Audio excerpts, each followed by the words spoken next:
Bonjour, ce podcast est à l'origine un article de blog écrit par Émilie Olivier et il est lu par une intelligence artificielle.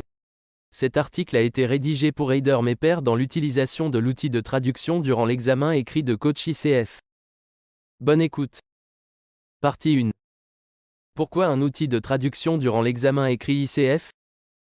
L'examen écrit ICF est proposé par défaut en anglais. Dans un souci d'accessibilité au plus grand nombre de coachs à travers le monde, ICF donne depuis peu l'option de passer l'examen écrit ICF en français. À noter que l'examen n'est pas directement traduit. Cette traduction est possible en utilisant un outil de traduction intégré à l'interface de l'examen en anglais. Si mon explication n'est pas très claire, référez-vous ci-dessous aux explications officielles d'ICF Monde disponibles dans l'article en lien dans la description de ce podcast. Partie 2.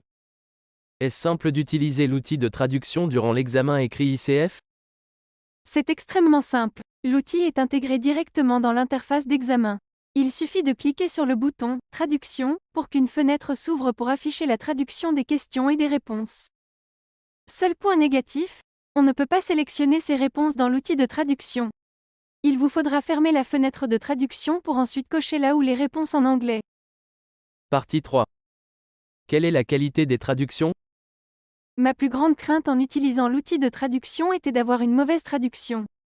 Finalement, j'ai été globalement satisfaite des traductions proposées. Il y a quand même quelques questions dont la tournure de phrase me semblait douteuse. Dans ces cas-là, je vous recommande de lire aussi les questions en anglais. Félicitations, vous avez maintenant toutes les informations pour utiliser l'outil de traduction durant l'examen écrit. Pour plus d'informations, référez-vous au blog d'Émilie Olivier en description de ce podcast. Bonne lecture.